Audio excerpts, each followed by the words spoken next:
J'ai passé toute ma vie à m'occuper, à servir le mari, mais à la fin, je m'avais laissé tomber.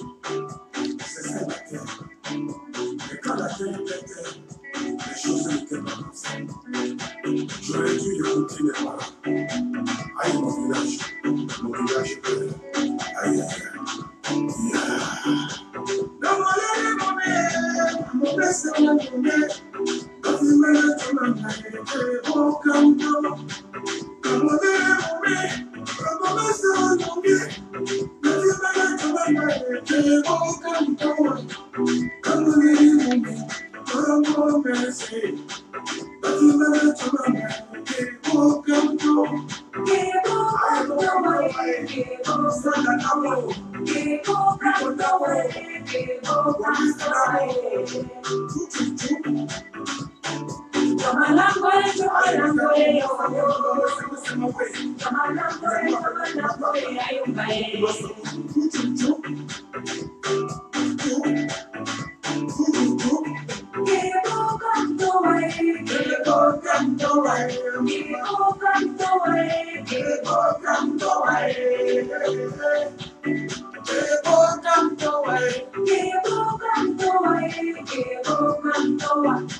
Bonsoir à vous, bonsoir à nos fidèles abonnés qui sont déjà en poste.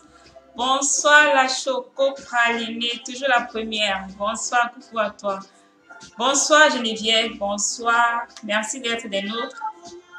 On va commencer dans quelques instants. Le retard académique oblige, vous savez. On doit encore un peu attendre les retardataires. Mais ce ne sera pas pour longtemps, d'accord? On commence dans maxi 5 minutes. Bonsoir à toi également, Willy. Merci d'être des nôtres. Bonsoir à vous.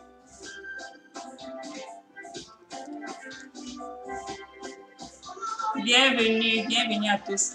J'espère que Geneviève, j'espère que Ricardo sera bientôt là, qu'il a reçu ton message et qu'il sera des nôtres bientôt.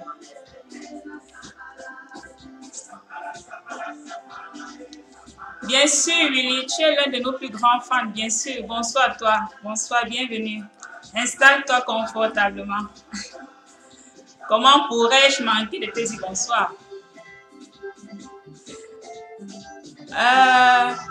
Aujourd'hui, on va commencer justement, on commence par, vous l'aurez peut-être compris déjà, on commence justement par rendre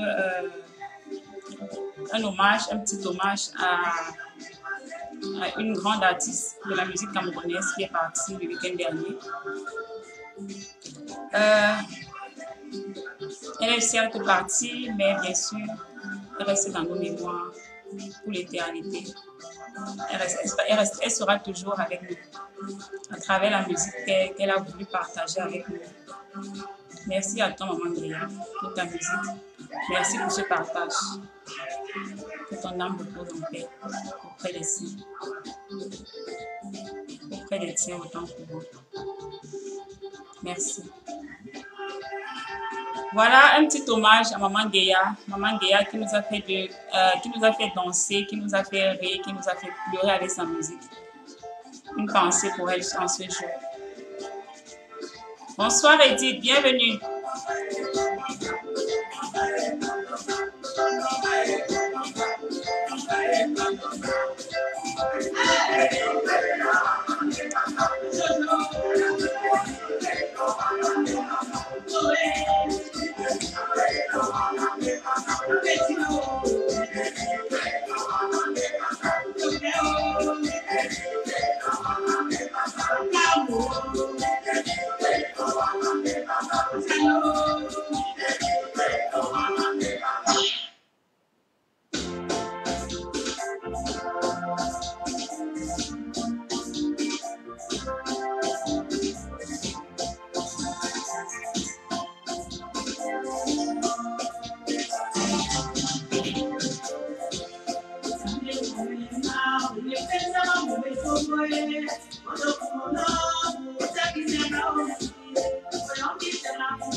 Ah, beau boulot, Geneviève. Je vois que Ricardo est déjà des nôtres. Bonsoir, Ricardo. Bienvenue dans tes mythes.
Une fois de plus, bonsoir à tous. Bienvenue dans ce nouveau numéro de TMX. Nous sommes tellement ravis de vous avoir avec nous ce soir. Un jeudi soir, en plus en semaine.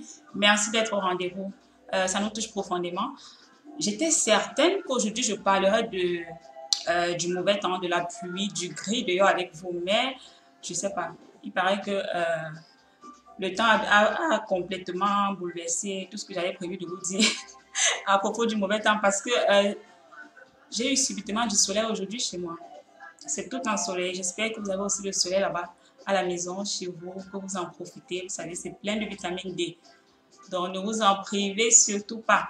Je pense que le médecin pourra, le professeur pourra nous confirmer cela plus tard. Donc, merci à vous d'être là ce soir, un jeudi ensoleillé du côté de Ingolstadt. C'est la ville dans laquelle je suis. Merci d'être dans TMX, le rendez-vous des entrepreneurs. Merci d'être connectés ce soir. Vous êtes de plus en plus nombreux à être au rendez-vous, à suivre ce programme et franchement, nous vous en sommes tellement gré. Vous êtes là pour échanger, pour partager avec nos différents invités sur des sujets tout aussi variés.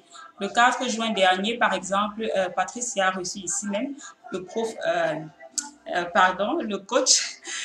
coach Richie, avec qui elle a parlé de nutrition et de médecine naturelle. Quoi de meilleur, n'est-ce pas? Aujourd'hui, nous allons continuer dans le domaine de la santé, non pas seulement parce que c'est un sujet extrêmement important, mais aussi surtout parce qu'il est impératif pour nous que vous ayez toutes les informations nécessaires qui vous guideront dans vos choix, dans vos prises de décision. Aujourd'hui, nous allons recevoir Bédicassu qui ici, au travers de son représentant, le professeur Alain Chimie, viendra nous parler de ce que c'est le concept derrière Bédicassu, de la vision du groupe et bien entendu, il répondra également à vos différentes interrogations. Donc, n'hésitez surtout pas à partager le lien si vous avez des connaissances, des proches, des amis qui pourraient être intéressés par ce qui sera dit ici aujourd'hui. N'hésitez surtout pas à les inviter, à les taguer, à partager, parce que vous savez, c'est toujours mieux d'aller à la source de l'information, de s'informer soi-même. Voilà. C'est dit. N'hésitez surtout pas à partager et à appeler vos amis. Mais avant l'arrivée de notre invité ce soir, nous allons prendre un petit moment pour parler des prestataires, des prestataires qui nous ont fait l'honneur de partager ici leurs prestations. Je me répète un peu, désolée. Qui nous ont fait l'honneur de partager ici avec nous leurs prestations, leurs services. Ici, dans TMX, dans nos précédentes émissions, justement, il y a Helicious by Aurélie, les saveurs d'Afrique by Angie et Mimbo by Jules Mema, j'espère que je prononce bien, qui justement ont partagé leur service avec nous. Pour les remercier, l'équipe Chassis Event a réalisé pour ces 3 personnes une mini vidéo publicitaire. Je ne vais pas trop en dire, vous allez le découvrir dans un instant. Je vais partager cela dans un instant avec vous. Vous aurez ainsi le loisir d'avoir un peu un aperçu. Donc, je vais commencer par Helicious by Aurélie. Voilà, Aurélie est une spécialiste en coiffure femme de toutes sortes, je veux dire, mais surtout une pro dans le traitement et dans la fabrication des perruques de toutes sortes. Vous avez des mèches à la maison qui ne vous servent plus à rien. Appelez Aurélie, contactez-la et elle vous fera des perruques vraiment super. Je suis la première à trouver les perruques extrêmement pratiques. Vous savez, vous avez un entretien d'embauche de dernière minute, vous ne savez pas quoi faire. Vous avez un rendez-vous, un imprévu avec votre amoureux. Qu'est-ce que je me mets? Qu'est-ce que je fais? Oh, ma tête n'est pas propre. C'est votre sauveur, la perruque, n'est-ce pas? Donc, n'hésitez surtout pas à entrer en contact avec Aurélie si vous avez ce type de besoin et voilà, gagner en temps. Et soyez belle simplement. Comme vous le voyez, justement, la vidéo montre un peu ce qu'elle est en mesure de réaliser, justement, avec les mèches de différentes sortes. Elle fait également des tresses africaines, justement, avec en perruque. Donc voilà, n'hésitez surtout pas à contacter Aurélie pour vos différents besoins. La suivante, comme je disais tantôt, c'est Saveurs d'Afrique by Angie. Sincèrement, Angie est une cuisinière hors pair, je vous assure. Je suis une qui est extrêmement compliquée avec la nourriture. Alors si je vous dis que Angie c'est une cuisinière, c'est que c'en est une. Donc si vous avez vos événements, vos soirées, vos célébrations, n'hésitez surtout pas à faire appel au service de Angie Traiteur, qui a d'ailleurs lancé récemment un concept que je trouve assez intéressant. Il s'agit de quoi? C'est aussi un peu relaté dans la mini vidéo. Il s'agit simplement de resto à domicile en quelque sorte. Donc, au cours de la semaine, Angie envoie 2 recettes et vous avez jusqu'à vendredi pour passer votre commande. Et il vous est livré à la maison le samedi. Quoi de plus beau, n'est-ce pas? Si vous avez besoin d'un moment, d'un week-end tranquille, vous avez envie de vous relaxer, de passer du moment en famille, et ne rien faire, c'est top quoi. Vous en dites quoi? Donc n'hésitez surtout pas à contacter Angie et voilà, profitez simplement de votre week-end et profitez de la famille. C'est tout. Et comme dernier, Mimbo by Jumema. J'espère que je prononce bien, je ne suis pas sûre. J'espère en tout cas que c'est le cas. Si ce n'est pas le cas, s'il te plaît, priez de me corriger, d'accord? Donc, qu'est-ce qu'elle fait? Des cocktails. Comme vous pouvez le voir dans la vidéo, elle fait des cocktails de qualité extrêmement... Des cocktails spéciaux, simplement. Wow, c'est waouh. Vous avez vos soirées, vos petites soirées entre amis, vos célébrations également, tout type d'événements. Elle vous prépare des cocktails et ceci à des prix vraiment imbattables. Contactez-la, faites-lui savoir quels sont vos besoins et elle sera là, elle sera à votre service. N'hésitez surtout pas à le faire parce que franchement, Mimbo, c'est waouh. Je suis la première à dire waouh, quoi. Je ne connaissais pas le concept jusqu'à présent. Voilà ce qu'il en est des 3 prestataires justement qui nous ont fait part de leur service ici à Thé dans le cadre de TMX. Vraiment, merci à vous d'avoir partagé cela avec nous. On espère que les autres suivront avec votre exemple et qu'ils viendront justement partager leurs prestations, leurs différentes prestations avec nous. On va finir en beauté avec les prestations de Chassis Event que vous connaissez déjà, chers abonnés. Mais bon, on se répète un petit peu, d'accord? C'est pas grave. Nos prestations, vous les connaissez déjà tous. Principalement, organisation d'événements professionnels. Donc, si vous avez votre événement, n'hésitez surtout pas à entrer en contact avec nous. Si vous avez des connaissances autour de vous qui ne savent pas quoi faire avec leurs événements professionnels, franchement, Chassis Event, c'est l'adresse. Le numéro WhatsApp est là, ne soyez pas timide, contactez-nous quoi et vous serez agréablement surpris. C'est tout pour l'instant pub aujourd'hui.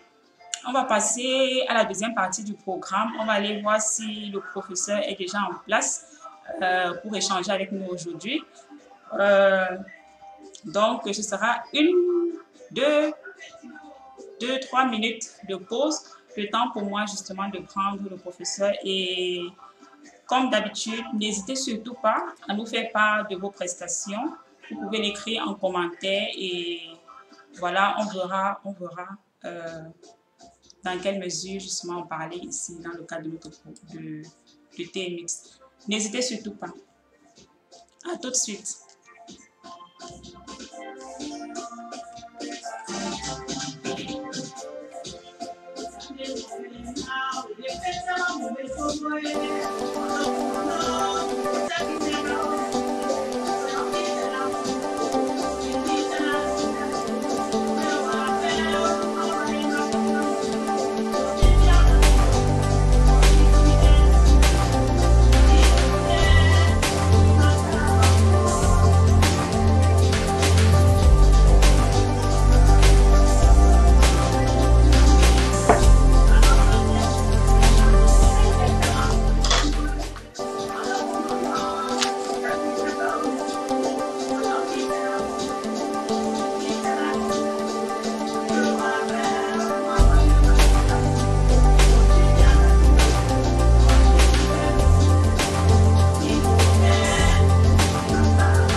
Bonsoir, professeur.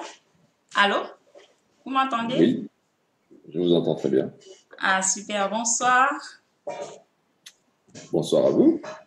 Merci, vraiment merci d'avoir pris le temps d'être des nôtres ce soir. J'espère que vous avez passé une bonne journée. Ah, la journée est excellente. Je ne savais pas que nous étions déjà en direct. Alors, bonsoir à vos auditeurs. Je ne sais pas très bien comment on dit. Les abonnés. Ah, vos abonnés. Voilà. Écoutez, bonsoir et tout le plaisir est pour moi. Je suis content et heureux d'être ici parmi vous. Ah, super. Je suis contente que vous ayez passé une bonne journée parce que après une journée difficile, c'est pas sur la façon dont on se comporte après, surtout dans votre métier. Oh non, non, non, non, ça n'a aucune espèce d'importance. je m'avance un petit peu vite. Ça n'a presque aucune espèce d'importance. En fait, ça peut arriver que l'on ramène un certain nombre de problèmes chez soi, mais on est formé en réalité pour ne pas le faire. On est formé pour garder ces problèmes. Et je pense dans tous les métiers d'ailleurs. Hein, le militaire, il est formé pour garder ses problèmes sur le champ de guerre et ne pas les ramener à la maison, même si de temps en temps, évidemment, ça échappe et on ramène ça à la maison. Mais théoriquement, aujourd'hui, pas de problème. On est bien, on a passé une bonne journée, une bonne semaine. Super. Et donc, ça va bien se passer. Super, je suis contente. Alors, j'espère que vous avez le soleil comme moi. Bah, je regarde derrière moi, il est en train d'aller se coucher, mais ça va. Ça va. La journée n'a pas été très mauvaise. En tout cas, il n'a pas plu autant que hier. Ok, moi j'ai été surprise en tout cas de voir le soleil ce matin me revient. Ce qui me réjouit, c'est pas que je m'en plains, je suis toujours contente de voir le soleil. Professeur, moi je vous connais déjà, mais ce serait bien que nos abonnés, ceux qui nous écoutent en ce moment, aient aussi également une idée de qui vous êtes, de ce que vous faites. Je ne sais pas, vous voulez quelle version? La version longue ou la version courte? Ouais, écoutez, bon, j'ai presque 50 ans, hein, j'ai 48 ans exactement. Ça ne se voit pas du tout, professeur. Ah oui, la couleur de mes cheveux, ça ne vous dit rien? Je suis né au Cameroun, à Douala. J'ai obtenu mon baccalauréat à Yaoundé, au lycée Leclerc, en 1989. Donc, si vous avez parmi vos abonnés des personnes qui sont de cette génération-là, elles me reconnaîtront probablement. Je suis ensuite allé poursuivre mes études de médecine à Liège en 1990.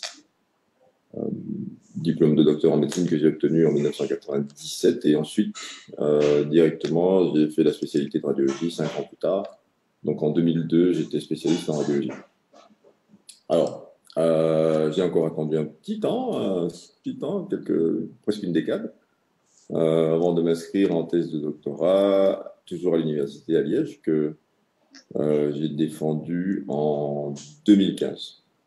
Ah, théoriquement, le fait d'avoir comme ça cette thèse de doctorat vous ouvre un certain nombre de perspectives. Et en général, lorsque vous tentez cette épreuve, c'est pour aller vers la recherche et ou l'enseignement. C'est ce que j'ai fait d'ailleurs. Tout à fait. Donc, à ce titre, je suis enseignant au moins en temps partiel dans plusieurs universités, l'Université de Liège, l'Université libre de Bruxelles, mais également au Cameroun, à l'Université de Yaoundé 1 et l'Université des Montagnes également. Alors, parallèlement à cela, je me suis impliqué dans la Société belge de radiologie. Je suis devenu président de la section de radiologie cardiovasculaire ici en Belgique et également l'éditeur en chef du journal de la Société belge de radiologie. Et chemin faisant, comme une chose en entraîne l'autre, je suis également devenu membre du bureau des experts de la Société européenne de radiologie cardiovasculaire. Voilà, globalement, en version courte, mon curriculum. J'ai pas envie de vous demander où vous trouvez le temps de faire tout cela et d'être quand même là avec nous ce soir. J'ai pas envie de poser la question. Mais ça ne pose aucun problème. En réalité, ce dont on a parlé est déjà fait. Donc, c'est le temps maintenant pour faire autre chose. En tout cas, c'est un doublement merci justement d'avoir pris le temps d'être là ce soir. Vous êtes là aujourd'hui, pas dans le cadre de vos différentes activités, autres activités, mais dans le cadre de Médic Assure. Quand je dis voilà. Médic... Si je vous avais fait la version longue, vous avez parlé de médication également. Mais je me doutais bien qu'on allait en venir à cela. Donc je vous ai laissé. Tout à fait. Voilà, dans le cadre de Médic Assure, justement. Donc, pour nos abonnés, parce que beaucoup de monde se demande, quand on a envoyé le sondage, tout le monde se posait la question, c'est quoi ça? C'est quoi? Professeur, c'est quoi Médic Assure? Vous pouvez un peu nous parler du concept global du groupe? Alors, Médic Assure, c'est d'abord le nom d'une société. Aussi simple que ça. C'est une société qu'on pourrait appeler une start-up localisée en Belgique. Voilà. Cette start-up répond à une autre société qui fait partie du même groupe qui s'appelle Medsur, qui est donc le pendant de Médic Assure pour le Cameroun. Nous sommes donc en tant que société implantée en Belgique et au Cameroun. OK. Alors, derrière ce nom de société, il y a évidemment un certain nombre de produits. J'ai dit un certain nombre de produits, pas un seul. Il y a d'abord un dossier médical, ce qui est très important en réalité. Un dossier médical que nous avons créé pour qu'il réponde spécifiquement aux besoins des données médicales que l'on rencontre dans les pays émergents, l'Afrique et le Cameroun en particulier. Ce dossier médical est toujours en développement et nous espérons sincèrement pouvoir le déployer à large échelle dans une échéance relativement proche. Pour le moment, utilise nos dossiers médicaux ou notre dossier médical principalement nos partenaires et nous-mêmes. Ce qui nous permet de passer de version de travail en version de plus en plus évoluée. Ça, c'est la première activité de Médic Assure. Nous avons à l'autre extrémité de notre spectre d'activité un certain nombre d'activités caritatives dont probablement nous allons parler un petit peu plus tard. Et au milieu de tout ça, nous avons un autre produit qui est probablement celui sur lequel vous souhaitez m'interroger et recevoir des informations, qui est le produit Médic Assure, qui est un produit d'intermédiation médicale. Voilà. Une fois que j'ai dit ça, vous n'êtes pas plus avancé, n'est-ce pas? Non, pas du tout. Alors, comment vous décrire? Alors, je pourrais utiliser deux façons différentes pour décrire une intermédiation médicale. Je vais prendre d'abord la partie la plus formelle en disant, OK, intermédiation, c'est intermédiaire. Nous servons d'intermédiaire pour les problèmes qui sont d'ordre médical. Alors, qu'est-ce que c'est un intermédiaire? Ben, c'est celui qui agit à votre place. Donc, nous agissons à la place d'eux. Et pourquoi agissons-nous à la place d'eux? Nous agissons à la place d'eux parce que, bien évidemment, un certain nombre de personnes sont perdues, tout simplement. Hein, perdues dans le système de santé, perdues parce qu'il y a des difficultés au niveau de l'identification des soignants compétents. Il y a des difficultés d'accès à ces soignants. Les gens sont perdus parce qu'il n'y a pas de communication avec les soignants, il n'y a pas de transparence, pas de visibilité. C'est très compliqué. Les gens sont également perdus. Les gens sont également perdus parce que les soins sont chers. Il n'y a pas de suivi, il n'y a pas de structuration. Les gens sont frustrés parce que les prises en charge sont lentes. Et ainsi de suite, ainsi de suite. Bon, je ne vais pas dresser un tableau cataclysmique de la situation, mais voilà la raison pour laquelle, ou voilà l'ensemble de raisons pour lesquelles un processus d'intermédiation est nécessaire. Et nous faisons donc, nous prenons donc la main de ces personnes qui sont perdues pour les permettre de naviguer dans un système et y retrouver leur petit. Alors, une fois que j'ai dit ça, vous commencez déjà à comprendre un petit peu mieux où on va aller, n'est-ce pas? J'espère que je suis toujours avec vous. L'idéal, ce serait alors de prendre un exemple. Voilà, ça c'est encore mieux. Vous êtes une personne active, moi aussi. Vous l'avez dit tout à l'heure, avec vos mots, mon activité pourrait être tellement importante que je n'ai pas vraiment le temps de m'occuper d'un certain nombre de choses. Bon, vous avez probablement des parents, je l'espère pour vous. Beaucoup d'entre nous en ont. Ces parents peuvent être au Cameroun. Alors, s'ils sont auprès de vous, ça ne pose aucun problème, vous n'avez pas besoin de nous. Mais s'ils sont au Cameroun, que ce soit des parents proches ou des parents éloignés, ils peuvent avoir des petits bobos de santé, c'est normal. Et c'est d'autant plus normal qu'ils sont âgés. Et ils vous font part de leurs problèmes. Et vous êtes ici et vous ne savez rien faire. Enfin, si, vous savez faire des choses, vous pouvez téléphoner à gauche, à droite, vous avez certainement des amis. Mais tout le monde n'a pas la chance que vous d'avoir des amis. Et donc, vous ne savez pas faire grand-chose. Et en plus, vous n'avez pas le temps. Et donc, vous contactez alors Medicassure, qui s'occupe d'être vous, en réalité. S'occupe de prendre en charge votre patient ou votre patiente à distance, en passant les coups de fil qui sont nécessaires, en trouvant les endroits qui sont nécessaires, en négociant les prix qui sont convenables, et en s'assurant que les soins qui sont administrés sont au moins au standard habituel auquel on est habitué, en tout cas ici en Europe. C'est exactement ce que Medicassure fait. Oh, ok. Je pense que là, ça commence à entrer.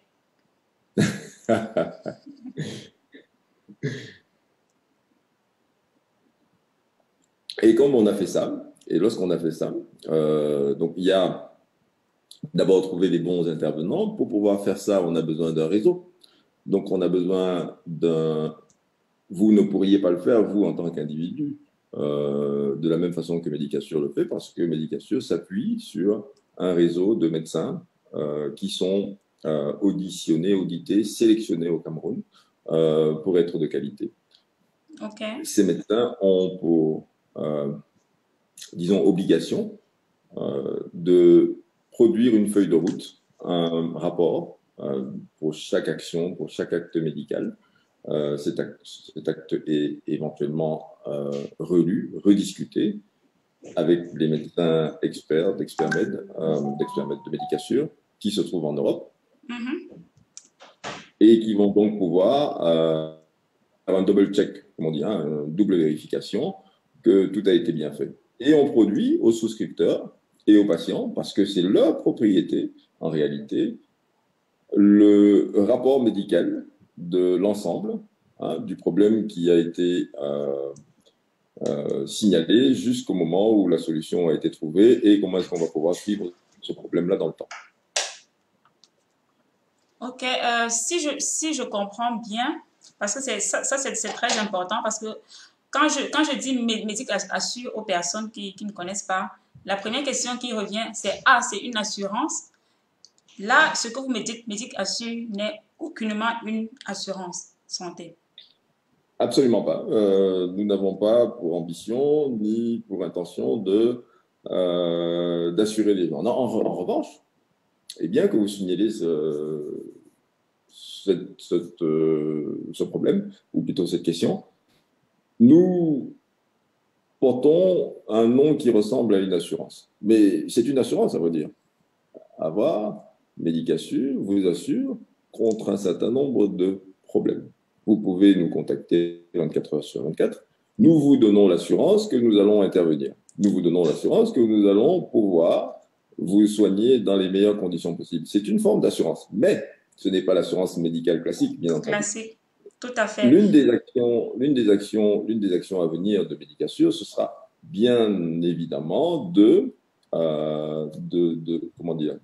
se lier, ou en tout cas de proposer ces services aux assurances classiques dans un domaine assez précis qui est en réalité une forme de discrimination.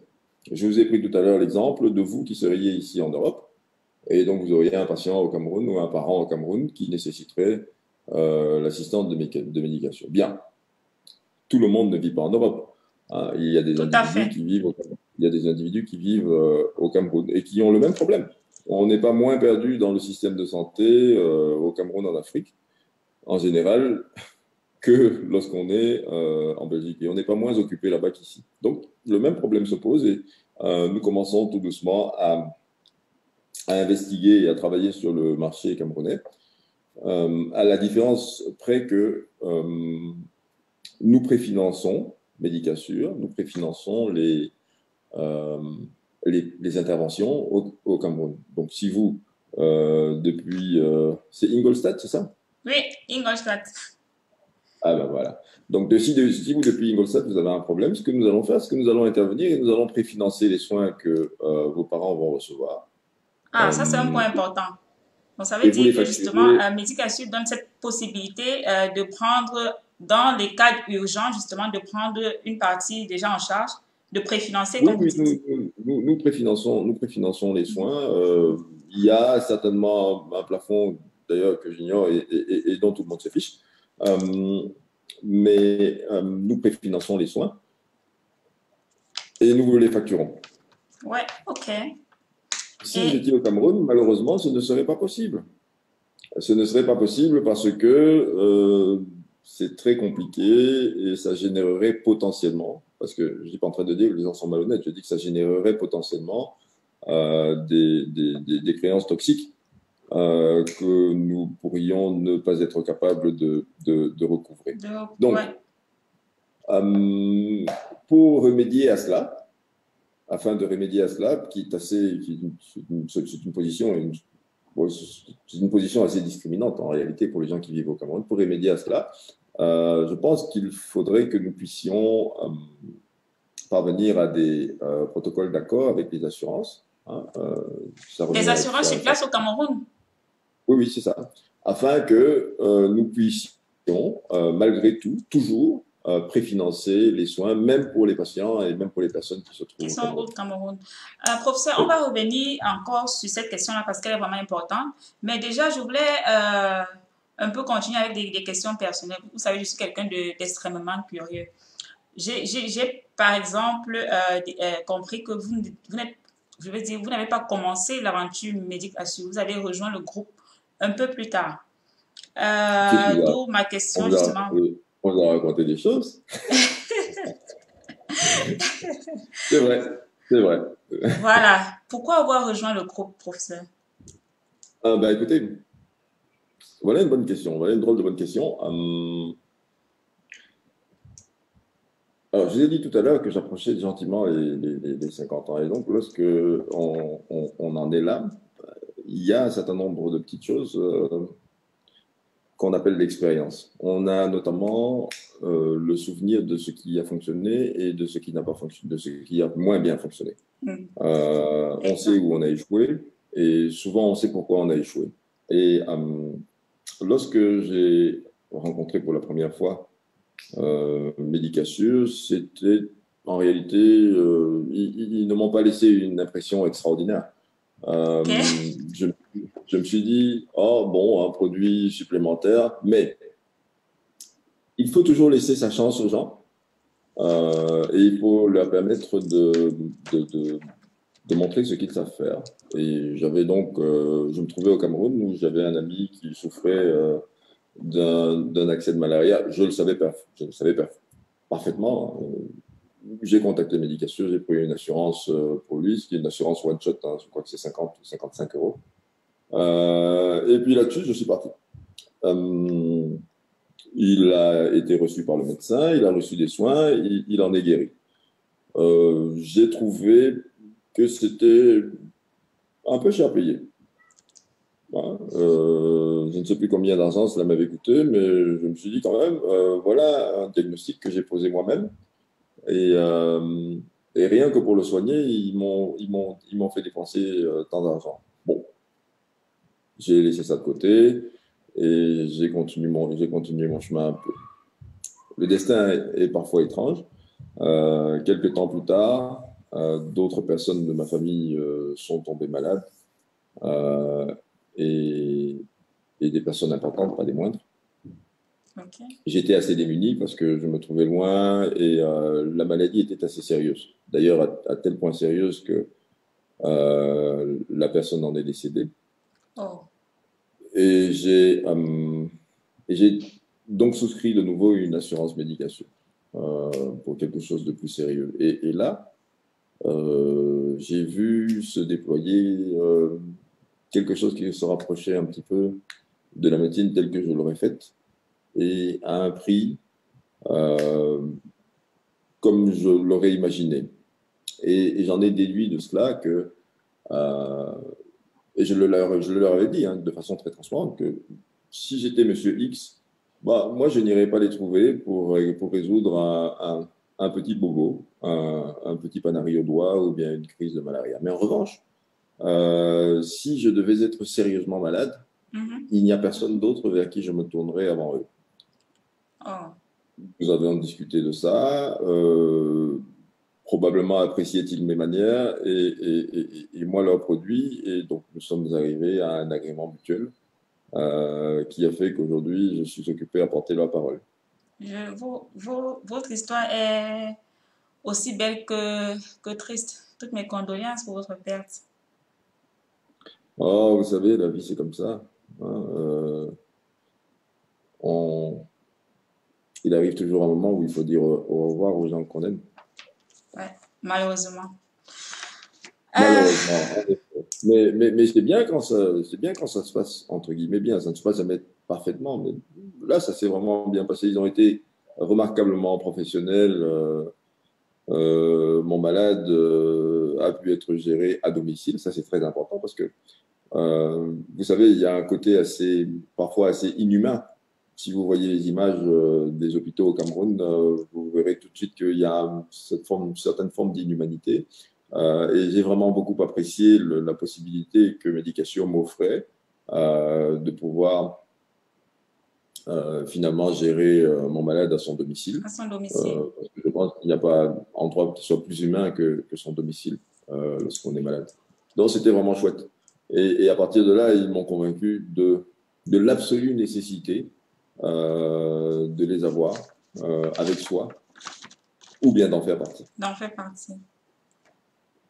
Nous sommes en tout cas ravis que vous fassiez aujourd'hui partie de l'équipe. Je suppose que votre présence ne peut qu'enrichir leurs différentes connaissances. Professeur... C'est à eux qu'il va falloir demander. Hein. Moi, c'est mon mieux. Je le ferai, ne vous inquiétez pas. Je vous ai dit que je suis de nature très curieuse. Vous avez parlé tout à l'heure de réseau de médecins au Cameroun. Vous savez, pour nous qui sommes en Europe en général, on a toujours cette crainte. Est-ce qu'il y a de bons médecins? Est-ce que le traitement est comme il faut?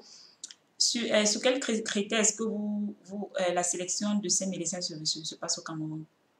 Comment les choisissez-vous? Première chose qui est très importante en tant que médecin, en tant que Camerounais, laissez-moi vous dire que les médecins au Cameroun sont bien formés. Merci. Très bien formés. Ils connaissent beaucoup de choses. Parfois, il manque un petit peu d'expérience.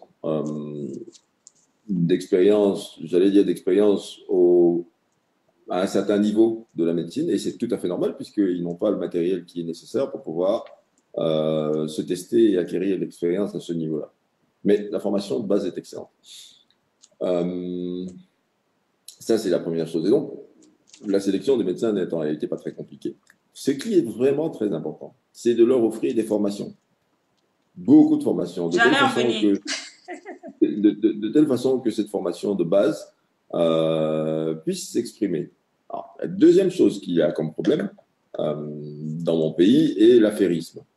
Hélas, vous savez, les études de médecine, c'est long. 6 ans, 7 ans parfois, et puis on rajoute dessus la spécialité, 5 ans, ça en fait 12 ou 13. On se retrouve avec 12 ou 13 ans d'études qui ont été financées vaille que vaille par les parents ou de toute autre façon. Et quand on arrive au bout, on est déjà relativement âgé, donc il faut assez rapidement gagner le maximum d'argent possible. Et parfois, on entre dans des choses extrêmement compliquées. Vous connaissez le Cameroun, je ne vous fais pas un dessin. Et cette forme d'affairisme est une vraie plaie pour la médecine, parce que finalement, on s'éloigne de ce qui est important et de ce qui est l'essence de notre métier, qui est le patient. Le patient, sa souffrance, sa famille éventuellement, mais le patient. On s'en éloigne pour des considérations un petit peu plus, matérielles. Donc voilà les deux problèmes. La formation, d'un côté, qui n'est pas la formation de base, mais qui est une formation, j'allais dire, spécialisée ou avancée, et l'affairisme. Et donc, nous, comment sélectionne-t-on nos individus? Tout simplement sur la base des valeurs les moins affairistes possibles. Donc, nous ne souhaitons pas collaborer avec qui que ce soit qui ferait la médecine comme une affaire. Nous considérons la médecine comme quelque chose de très sérieux et qui doit être faite par des médecins. Et des médecins qui placent avant tout et au-dessus de tout le patient. Okay. Pour le reste, on organise des formations, pas spécifiquement en médicature, mais on participe au travers de plusieurs réseaux à améliorer la formation. Vous verrez, vous aurez vu des formations en premier secours, une formation très importante pour moi dans le cadre de l'histoire que je vous ai racontée, qui m'est personnelle, ce serait par exemple une formation aux soins palliatifs, parce que arrivé en fin de vie, tout s'est très bien passé, mais lorsqu'on est arrivé en fin de vie, on s'est rendu compte que des soins palliatifs, ça nécessitait des compétences qui n'étaient pas communes, c'est-à-dire que elles existent quelque part, mais la plupart des médecins ne sont pas familiers avec. Et donc, il faut encore, donc chaque fois, la nécessité crée le besoin. Chaque fois, on se découvre avec un manque et donc on monte une formation pour pouvoir répondre à ce manque-là. Ok. Professeur, aujourd'hui, Médicassure en Afrique est uniquement présent au Cameroun, à ce que je comprends, parce qu'il y a un abonné qui demande justement, est-ce qu'on retrouve également Médicassure au Gabon? Mais il ferait bien de nous inviter.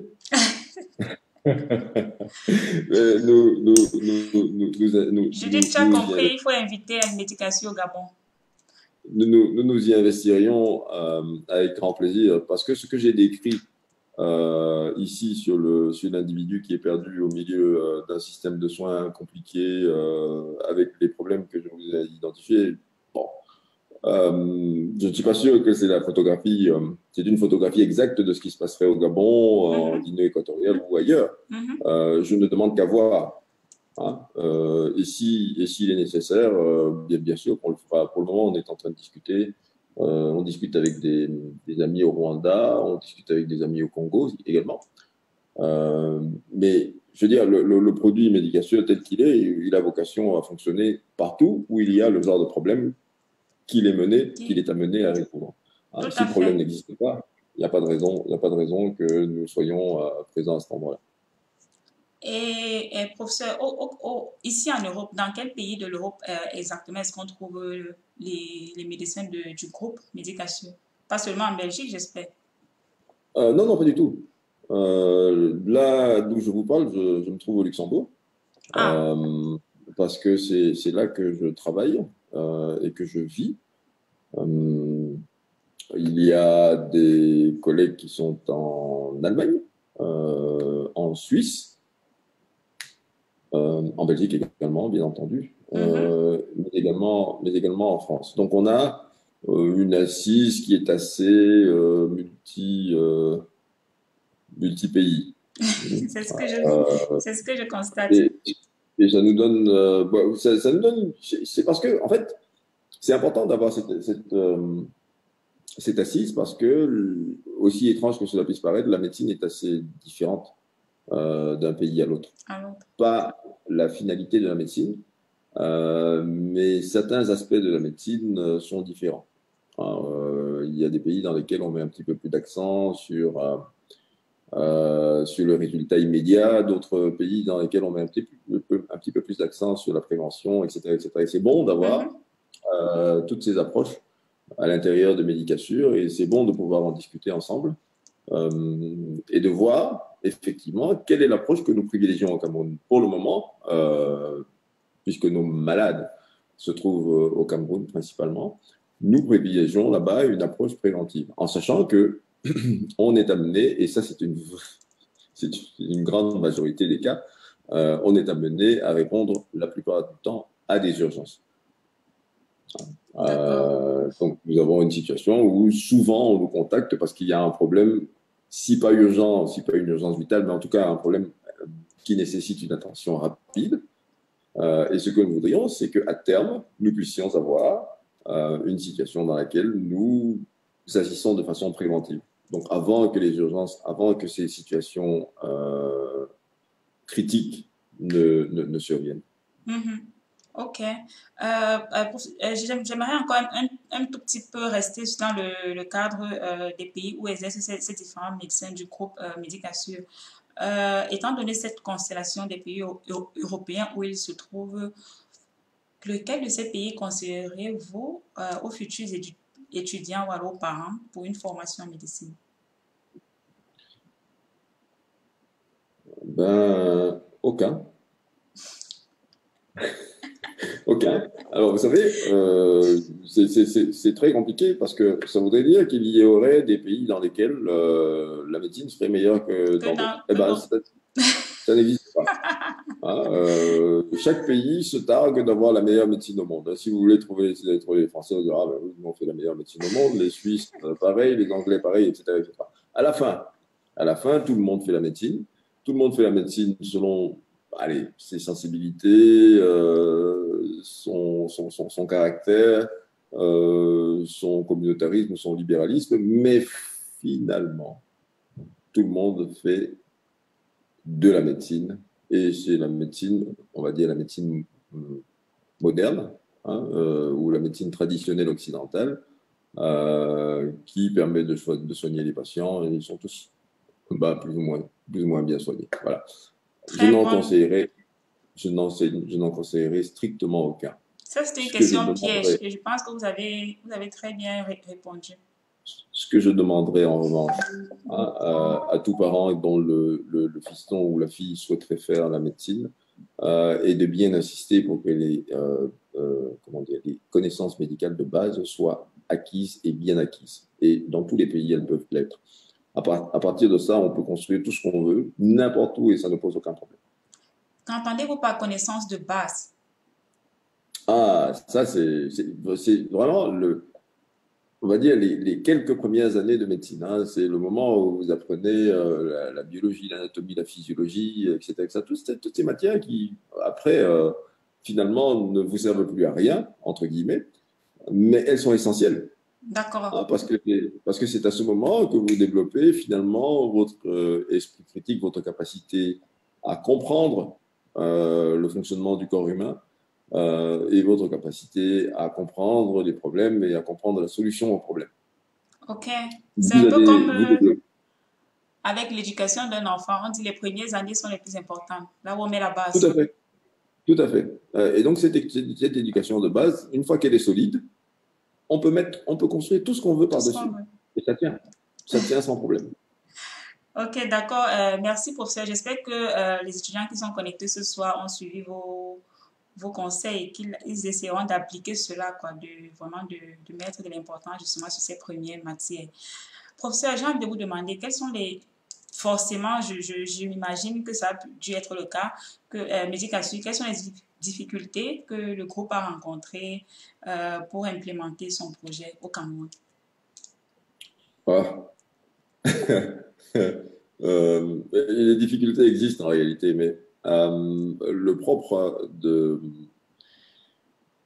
la façon dont on travaille est que probablement nous ne les voyons pas. Nous ne les voyons pas parce que en réalité notre moteur c'est le travail et le plaisir. Donc on s'amuse. Ah, Et réellement, on s'amuse. On peut tenir des réunions. Je me rappelle la première réunion que j'ai tenue avec mes camarades du groupe. Bah, ça s'est terminé un dimanche à 4 heures du matin, enfin, donc un lundi à 4 heures du matin, et je devais aller travailler 200 kilomètres plus loin. Je ne suis pas le seul, hein, il y en avait d'autres qui devaient aller plus loin encore, à 8 heures du matin. Et on n'avait pas vu le temps passer. waouh. Euh, voilà un petit peu comment nous fonctionnons. Et donc, les difficultés, nous ne les voyons pas trop. En réalité, nous sommes contents d'avoir ces difficultés. Une des difficultés que nous rencontrons pour le moment, euh, il y en a d'autres bien entendu, mais une des difficultés que nous rencontrons pour le moment et dont nous sommes extrêmement fiers est que les gens sont fâchés avec nous. Ah bon? Ah oui, oui, oui, Pourquoi ça? certains prestataires sont excédés par nos exigences et sont fâchés, donc trouvent que bah, nous en demandons un petit peu trop. Eh ben, cela nous satisfait beaucoup, parce que c'est bien notre objectif. Hein. Notre objectif est d'éviter le ronron de la médecine habituelle au Cameroun qui, comme vous le savez, bah, a ses limites. Et donc, si nous avions été parfaitement acceptés dans ce microcosme, euh, ça aurait été probablement un signe que nous sommes dans l'erreur, si pas déjà dans l'échec. Et donc, le fait que nous ne soyons pas acceptés, que nous soyons rejetés, voire même honnis par endroits, nous satisfait pleinement. Ça veut dire que nous sommes dans le bon. Dans le bon, ça, je Mmh. confirme.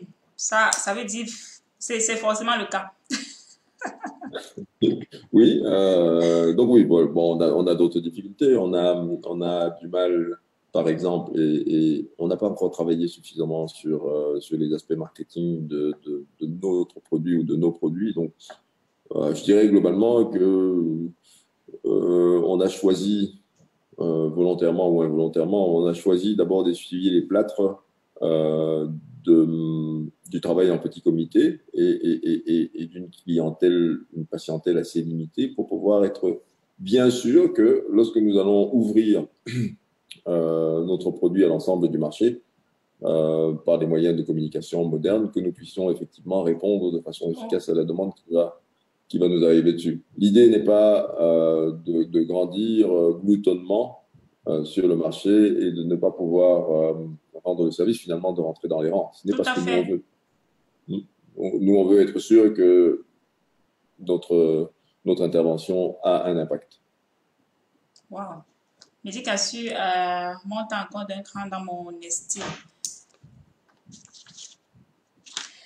Professeur, Vous n'avez pas encore tout vu. j'espère. J'ai de grandes attentes. J'espère que je n'ai vraiment encore rien vu. Professeur, Médication a déjà, je voulais d'abord demander, ça fait déjà combien de temps que le projet a commencé environ? C'est la deuxième année. C'est la deuxième année. Ah, ok. Oui, oui, c'est la deuxième année. Donc, notre première année, c'est à peu près, hein, 500 patients Wow. sur les villes de Yaoundé, Douala et Bafoussam principalement. Mhm. Donc, c'est un tout petit triangle. Vous imaginez que avec 25 millions d'individus au Cameroun, le marché est plutôt large. Mais c'est pas, je veux dire, il faut bien comprendre que c'est peut-être un prix que tous les Camerounais ne peuvent pas nécessairement se permettre. Hein. Un abonnement annuel, 85 euros, et peut-être au-dessus de la portée du Camerounais moyen. Alors, Je voulais qu'est-ce qu'on peut faire? justement en venir, professeur. Justement, j'allais entrer dans des questions un peu plus spécifiques que nos Ah oui, mais abonnés attendez, ont. mais qu'est-ce qu'on peut faire contre cela? On en est conscient, et qu'est-ce qu'on peut faire contre cela? Ben, on a essayé, nous, euh, de proposer quelque chose qui serait plutôt familial, euh, une, euh, une formule familiale qui voudrait que si vous êtes 2, 3, 4 ou 5 dans une famille, ben, vous puissiez bénéficier d'une réduction. Par exemple, euh, pour 5 membres d'une même famille, ben, le cinquième abonnement est gratuit. Par exemple. Ok, Mais alors, évidemment, ce sont des emplâtres sur des jambes de bois parce que le système idéal, il voudrait que tout simplement tout le monde ait droit à une assurance maladie obligatoire, comme dans les pays européens. On n'en est pas là au Cameroun. pas Rien ne encore. nous empêche, rien ne nous empêche en tant qu'individu et même en tant que médicature de militer pour cela, parce que nous ne souhaitons pas nous éterniser dans un rôle d'intermédiaire. Ce que nous souhaitons, c'est que les gens puissent être soignés. Et si demain pouvait survenir un système d'assurance maladie invalidité qui serait universel, chez Médicassure, nous serions les premiers heureux. Alors, ne versez pas une larme pour nous parce que nous ne disparaîtrions pas pour autant. Nous avons certainement d'autres idées à développer. Mais notre leitmotiv, c'est que les gens doivent pouvoir être soignés Soigné. convenablement Mais, à un prix correct. professeur, tout à l'heure, vous avez parlé des frais d'affiliation annuels ou alors il y a ce que vous appelez sur votre page One Shot. Mais One shot. Medicassure n'est pas une assurance. Qu'est-ce que ces frais d'affiliation couvrent alors en fait? Ah, alors, prenons d'abord le one shot. Le one shot, il est intéressant parce que ça veut dire en gros quoi? Je veux dire, c'est une cinquantaine d'euros. Donc 50 euros pour le one shot, 85 euros pour une assurance annuelle. Si vous souscrivez pour un one shot, ça veut dire que vous avez probablement uniquement cela à faire. Vous n'avez rien d'autre à faire. Pour le reste, peut-être avez-vous même déjà une assurance et vous êtes. Alors, je vais vous prendre comme ça un exemple et comme ça vous comprenez exactement de quoi il s'agit. Notre dernière assurance, notre dernier souscripteur en one shot, c'était un patient qui se trouvait hospitalisé depuis quelques jours dans un mauvais état à Ebolova. Et sa famille s'est trouvée en se trouvant à Douala. Il était coupé de sa famille et il fallait qu'il puisse quitter l'hôpital régional où il se trouvait à Ebolova pour revenir à Douala. Et personne n'avait la logistique nécessaire pour effectuer ce transfert. Et donc, ils ont souscrit un produit en one-shot et ils ont demandé à Medicassure de s'arranger en 24 heures pour faire partir le patient d'Ebolova à Douala. Donc, ça, c'était notre mission. Et donc, nous avons fait transporter le patient d'un point à l'autre, tout simplement. Nous l'avons amené vivant d'un point à l'autre et notre mission s'arrêtait là. Voilà le genre de choses que vous pouvez couvrir avec une assurance ou un produit one-shot. Ok. Si vous êtes en dehors de ce genre de conditions, alors vous devez plutôt souscrire pour 85 euros à un produit, une assurance annuelle, qui, mis à part le fait qu'elle vous couvrira également pour la condition urgente qui vous a amené à souscrire vous proposera, par exemple, 2 visites annuelles chez le docteur gratuites, hein, dans lesquelles simplement le docteur vous fera un bilan de santé, disant voilà, monsieur, bah, écoutez, la dernière fois que je vous ai vu, vous aviez 10 kilos en moins, vous aviez une meilleure mine, etc., un certain nombre de paramètres, et plus si nécessaire. Et donc, ceci 2 fois par an, histoire de vous assurer que, justement, l'aspect préventif est bien couvert. C'est-à-dire qu'on n'est pas en train de couver ou de couvrir quelque chose, hein, une bombe qui pourrait exploser un petit peu plus tard et s'avérer bien plus difficile à supporter, aussi bien sur le plan financier que sur le plan... Tout à fait. Je voulais justement en venir sur comment les cas, la prise en charge des cas urgents se passe. Est-ce que vous avez parlé tout à l'heure justement du déplacement à domicile qui est également possible, mais la prise en charge des cas urgents, est-ce qu'il y a un protocole dans le cas de médication à suivre pour les médecins sur place au Cameroun? Alors, je respécifie ce que j'ai dit tout à l'heure. Médication n'a pas vocation à se substituer à un service d'urgence. OK? Je pense que le mieux, si vous avez un cas médicalement urgent, est de se présenter à l'hôpital le plus proche. OK. Bon. Alors, ceci étant dit, je reprends votre exemple. Vous, spécifiquement, si vous vous trouvez au Cameroun avec un parent au Cameroun qui a un problème urgent et que vous ne savez pas qui contacter ni comment gérer le problème, vous pouvez contacter et contracter un produit Médicassure. Nous allons pouvoir vous aider. Et nous répondons à ceci en déant les 6 heures. C'est-à-dire qu'une fois que nous avons été contactés, que le contrat a été signé, en déant les 6 heures, nous prenons en charge notre patient. Nous sommes engagés à cela et nous le respectons.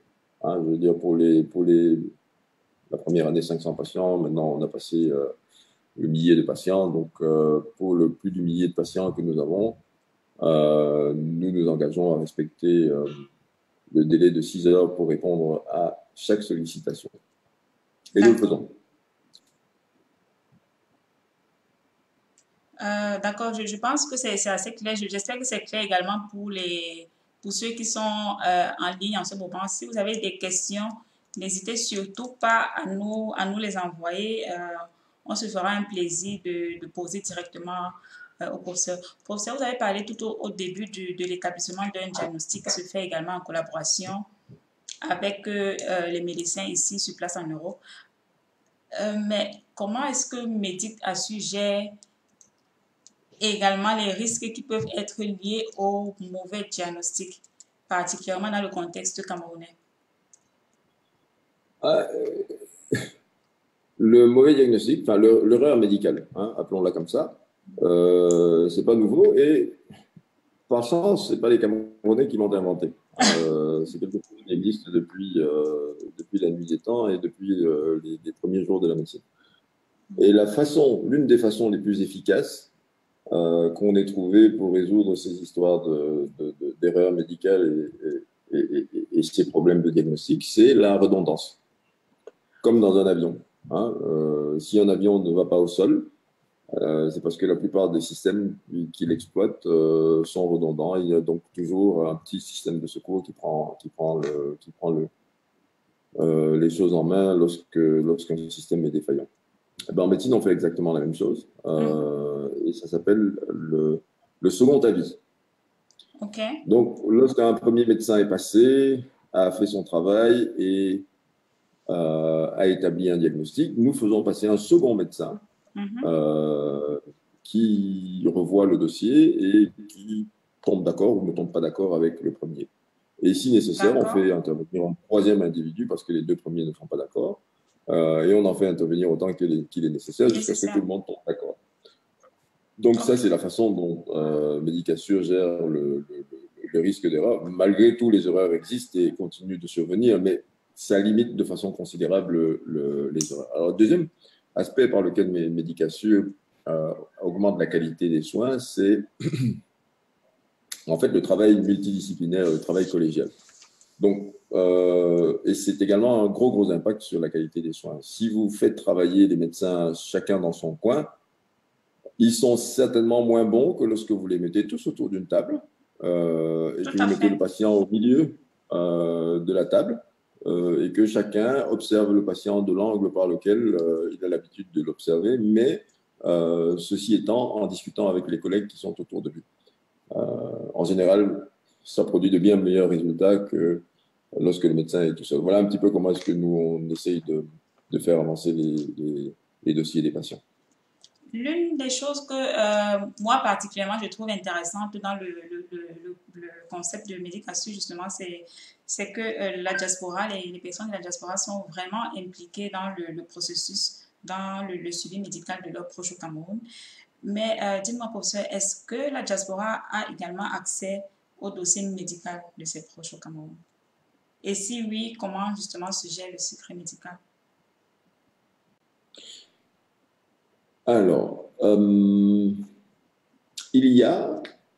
alors, si vous allez sur le site de Médicassure, qui est quelque chose dans le style...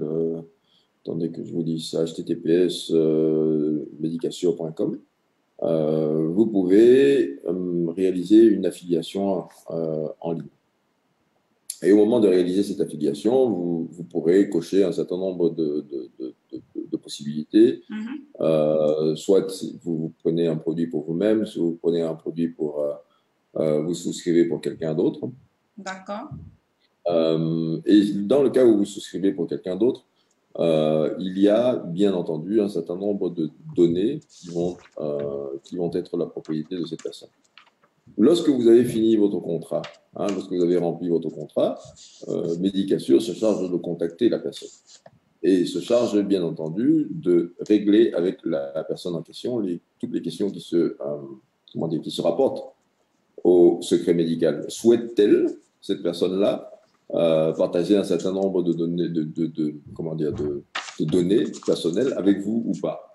Et en fonction des réponses qu'elle va nous donner, nous allons pouvoir éditer un profil qui est spécifique aux patients d'une part et aux souscripteurs d'autre part. Nous savons alors qu'il y a un certain nombre de choses que nous pouvons vous communiquer ou pas. Et donc, à chaque évolution du patient, nous allons vous communiquer soit par un rapport, soit par un message, soit par un mail, message SMS ou un mail, comment le dossier a évolué, où il se trouve, et à vous donc d'aller sur le dossier, notre dossier médical qui s'appelle MedSurLink, consulter la façon dont le dossier a évolué en préservant ce que le patient a considéré comme étant des données qu'il ne voulait pas partager avec nous. Pour le reste, le patient lui-même a accès à son dossier via le même lien, mais cette fois-ci avec les données en totalité, puisqu'il est censé pouvoir partager ses dossiers médicaux avec lui-même. Voilà comment nous avons résolu cette question. Et je pense que jusque maintenant, nous n'avons pas eu de brèche majeure au secret médical. Ah, ça, en tout cas, c'est assez... C'est de l'innovation totalement, dans notre contexte camerounais, je dirais. Oui, mais ceci n'est possible que parce que nous avons, et je disais, le dossier médical, donc MedSurLink que nous avons développé, est un outil qui est très important, qui est la clé de voûte de notre stratégie. Si nous ne l'avions pas, nous aurions eu beaucoup plus de difficultés, effectivement, à préserver le secret médical des patients. Tout à fait. Et je comprends justement dans vos propos depuis le début de ce partage que la philosophie justement de Médicassure est principalement basée sur une approche préventive. Et je voulais savoir justement comment les check-up annuels sont gérés. Je veux dire, j'ai ma maman au Cameroun là maintenant, je veux qu'on lui fasse un check-up. Chaque année, ça se passe comment précisément? Quels sont les frais que je dois régler? Qu'est-ce que je dois, à quoi est-ce que je dois faire attention, etc. C'est de la médecine. En fait, elle a droit à 2 examens de ce type chaque année. Donc, chaque année, elle a droit si elle a un contrat chez Medicassure, elle a la possibilité de voir le médecin 2 fois chaque année et gratuitement. Il ne lui coûtera pas un sou la consultation médicale. Bien entendu, cette consultation médicale va générer un certain nombre de choses. Lorsque vous faites un check-up, vous avez besoin de faire, allez, à la grosse cuillère, un examen clinique complet. Ça, c'est ce que le médecin fait, ça fait partie de sa visite médicale et ça coûte rien du tout. Vous avez également besoin, par exemple, de faire une prise de sang. Il vous arrive de devoir faire une analyse de sel. Si vous avez plus de 50 ans, il peut nécessiter que vous ayez une coloscopie ou bien un examen de la prostate chez les hommes, par exemple. Ça fait partie des visites annuelles médicales ou un examen des seins par mammographie ou bien par échographie. Et donc, tous ces examens complémentaires qui vont être générés par la visite médicale, bien entendu, seront à la charge du patient ou du souscripteur. Mhm.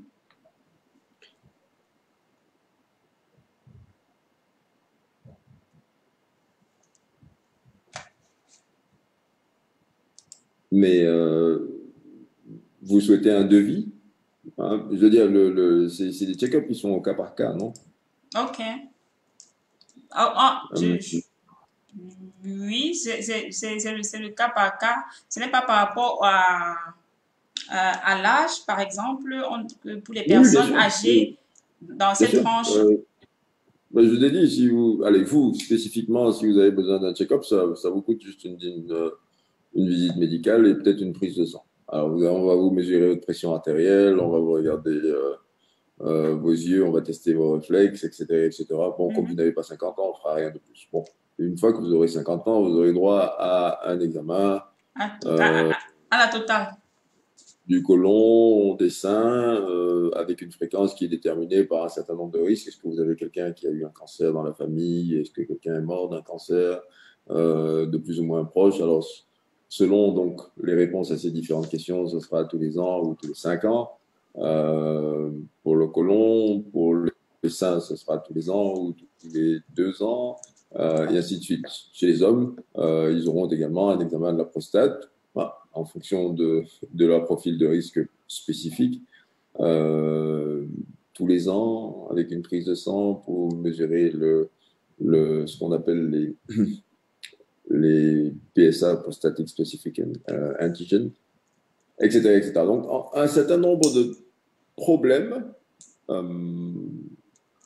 comment dire, classiques, peuvent être balayés rapidement par une consultation. Pas une consultation. Votre pression artérielle renseignera sur votre risque cardiovasculaire, on va vous palper éventuellement les artères, etc., etc. Et on va vous interroger pour déterminer si vous êtes hypertendu, à risque de faire des accidents vasculaires, etc., etc. Donc, c'est assez technique finalement. Ok, Ce d'accord. qui est médical restera gratuit. Et puis, ce qui est complémentaire, prise de sang, examen radiographique, etc., etc., bah, va être à charge du patient. Et tout cela sera réglé directement en Europe si le patient a son proche qui gère son. Absolument. D'accord. Donc, on préfinance également ces soins-là. Et ça peut être réglé en Europe. Et comme je vous ai dit tout à l'heure, on espère pouvoir également préfinancer cela lorsque nous aurons la possibilité de travailler avec des assurances sur plateau d'amende. Ok, merci. Professeur, personnellement, je suis particulièrement fan des médecins qui sont ouverts au traitement homéopathique. Et j'ai récemment découvert que Medicassure avait lancé une production de l'artémisia au Cameroun. Et ma question, pourquoi? Parce que c'est la mode. Non, non, non, non. En réalité, il n'y a pas d'effet de mode là-dedans. Nous avons chez nous un certain nombre de médecins qui sont depuis longtemps des suiveurs de l'artémisia. Et d'ailleurs, il y en a un qui, lorsqu'il a été... vous savez, on voyage régulièrement au Cameroun. Donc, lorsqu'il est tombé malade avec la malaria, il s'est soigné comme ça. Et donc, il n'y a rien de tel que de se soigner pour savoir si quelque chose est efficace. L'efficacité de l'artémisia dans ce contexte particulier de l'accès palustre aigu a déjà été documentée par plusieurs études. Tout à fait. Et d'ailleurs, à ce point documenté que un extrait actif en a été, un principe actif en a été extrait pour un médicament qui s'appelle, je pense, l'artémicine, donc quelque chose comme ça, qui est un des médicaments antipaludisants. Il est également démontré que la tisane d'artémisia en elle-même serait plus efficace que l'extrait, le principe actif extrait, est commercialisé sous la forme d'un médicament pour l'accès palustre aigu. Donc, ce que vous nous dites ce soir, c'est que, voilà, chers abonnés, si vous avez vos parents au Cameroun, il faut demander à chacun justement d'avoir une petite réserve d'artémisia à la maison. Alors, parce que c'est chaque jour qu'on a des nouvelles, palud fort, palud moyen, palud, ça ne s'arrête pas.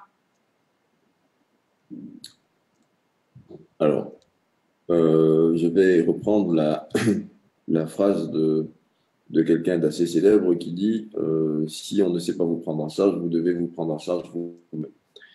Si vous avez grandi au Cameroun comme je l'ai fait, vous vous rappellerez certainement qu'en face de votre maison ou dans le petit jardin à côté, il y avait toujours un petit plant de citronnelle. Tout à fait.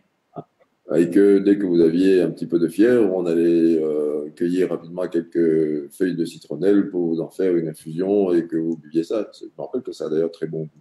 Eh ben, les propriétés antipyrétiques, donc contre la fièvre de la citronnelle, sont connues, sont documentées, et donc personne ne s'inquiète et ne s'offusque de ce que l'on puisse boire une tisane à la citronnelle lorsqu'on fait de la fièvre. De la fièvre.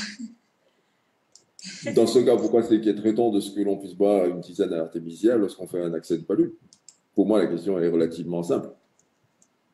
Merci, professeur. Donc, s'il vous plaît, les amis, on ne le répétera jamais assez. Franchement, la médecine naturelle, c'est aussi un chemin. Si vous avez vos parents, rappelez-le leur, parce qu'aujourd'hui, justement, de plus en plus de personnes ont tendance à oublier cette médecine qui a pourtant fait ses preuves et d'ailleurs continue à en faire. Professeur, Alors, Médication est également un blog qui propose différents... Pour ne pas diluer le message, et pour aller beaucoup plus loin que ce que vous dites. La médecine traditionnelle ne doit pas simplement être contemplée comme étant la médecine traditionnelle parce que c'est la médecine traditionnelle et que c'est la tradition. La médecine traditionnelle doit être plus que ça. Les médecins dont je suis, donc les médecins doivent s'emparer de la médecine traditionnelle. Les médecins doivent développer des axes de recherche sur la base de la médecine traditionnelle. Je sais qu'il y en a quelques-uns qui le font et je les félicite pour cela. Et les médecins doivent donc développer des niveaux de preuve, des niveaux d'évidence suffisants pour pouvoir imposer cette médecine traditionnelle à la médecine dite traditionnelle occidentale. C'est très important. C'est très important de pouvoir procéder de la sorte. Il ne faut pas simplement que le médecin que je suis dise écoutez, prenez-vous en charge, développez votre pharmacopée locale et ingurgitez toutes sortes de potions si vous êtes malade. Ça n'aurait pas de sens.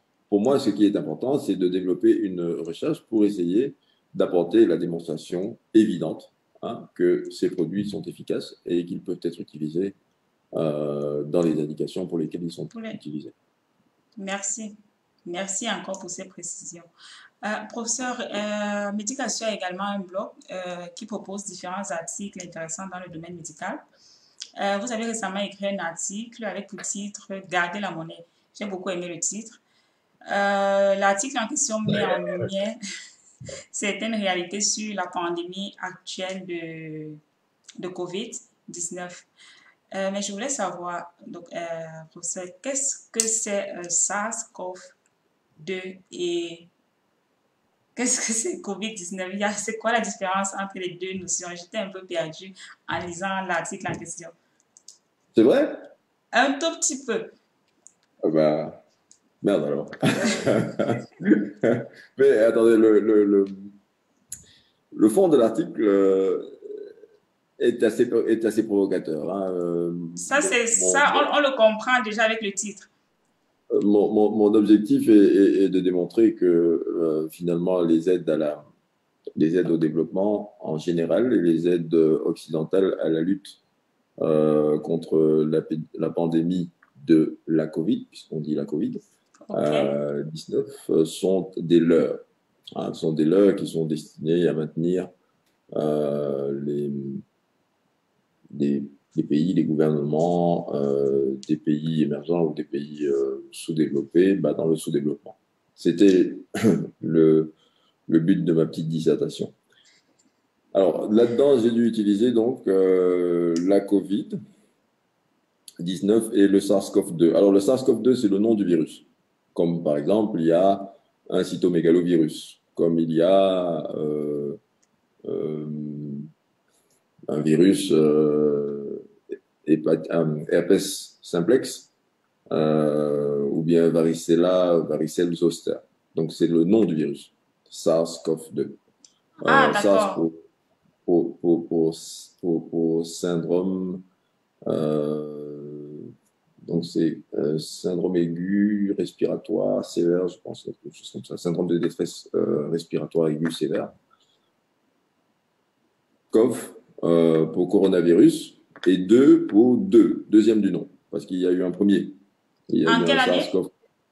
Il y a eu un SARS-CoV-1 il y a une dizaine d'années d'ici, c'était en 2000, que je dise pas de bêtises, c'était en 2011.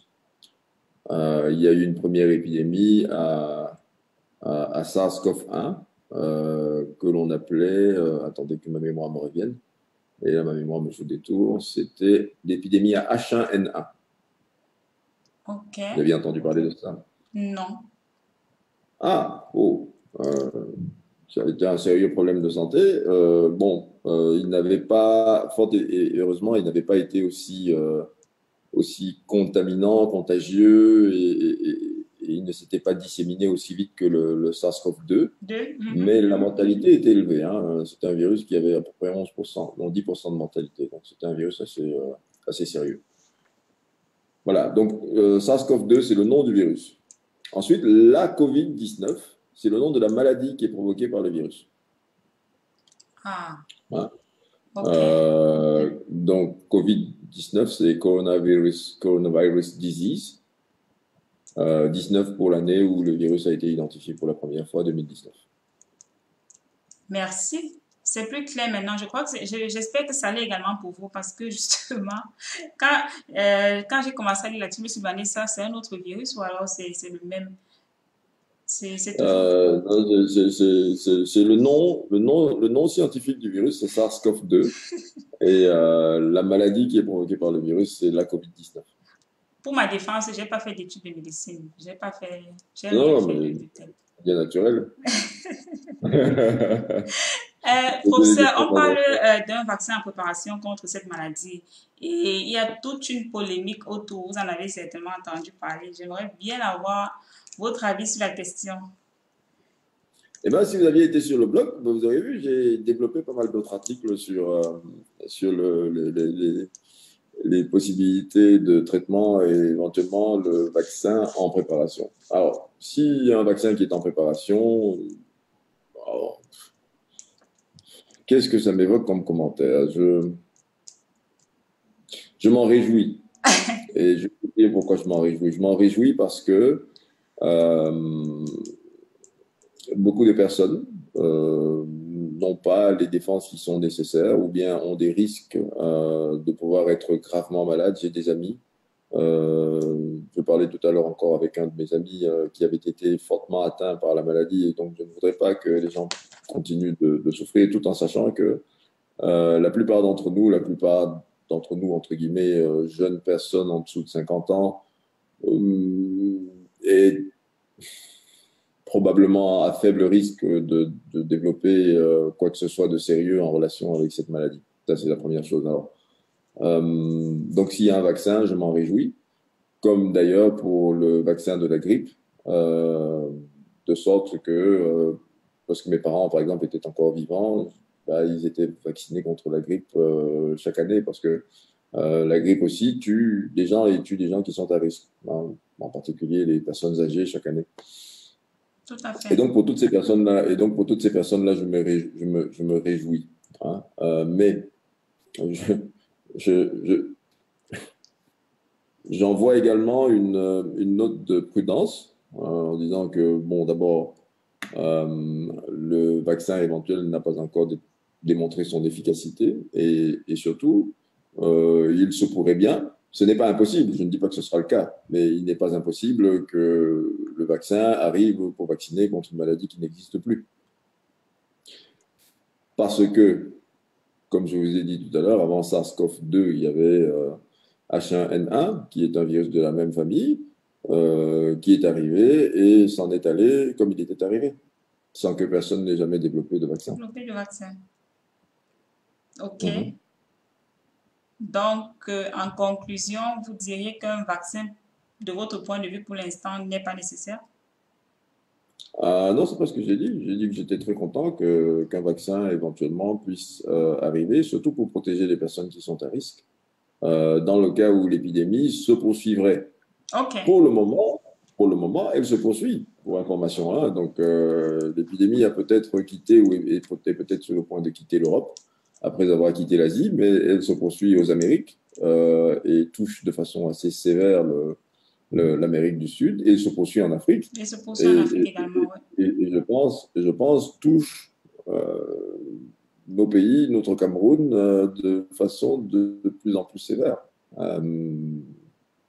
Et on n'a pas l'impression qu'on voit déjà le bout du tunnel. Donc, pour le moment, la survenue d'un vaccin serait une bonne nouvelle pour un certain nombre de personnes à risque. Mais on n'annonce pas le vaccin pour demain matin. Je pense qu'on l'annonce pour la fin de cette année. Mais rien ne dit qu'à la fin de cette année, le virus sera toujours là. Espérons que ce ne sera pas le cas. Espérons qu'il aura disparu comme il est arrivé. Mm-hmm. Mais quelque part, le fait qu'on insiste sur le vaccin est assez révélateur de quelque chose qui passe assez peu aperçu, qui est en réalité que nous avons échoué à soigner ce virus, à soigner cette maladie en tout cas. Le traitement de la maladie a été une fois aux empoignes sans nom, entre ceux qui disaient chloroquine, pas chloroquine, c'est dangereux, c'est pas dangereux, ça soigne pas, etc., etc. Et d'autres qui faisaient la promotion de traitements plus compliqués, plus onéreux, probablement plus rémunérateurs. J'éviterai d'entrer dans toutes les considérations politiques.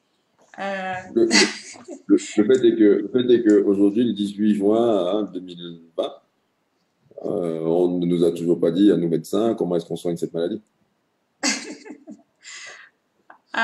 Au Cameroun, on a d'imminentes personnalités qui auraient trouvé un traitement. Donc, on croise les doigts. Ah oui, bien sûr, non, bien sûr. Tout le monde a son petit traitement qui fonctionne. Non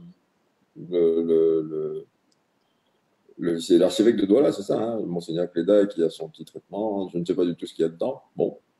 Le président de la République de Madagascar, il a le sien. Tout à fait. Le Didier Raoult de Marseille a le sien. Tout le monde a son petit traitement. C'est très bien. Vous devriez continuer de lire mon blog. Vous verrez. Je n'y manquerai pas, professeur. Professeur, j'ai une autre question toujours concernant COVID-19. Est-ce que Médicassure, justement, dans le cadre de la lutte contre cette pandémie, a mené certaines actions sur place au Cameroun?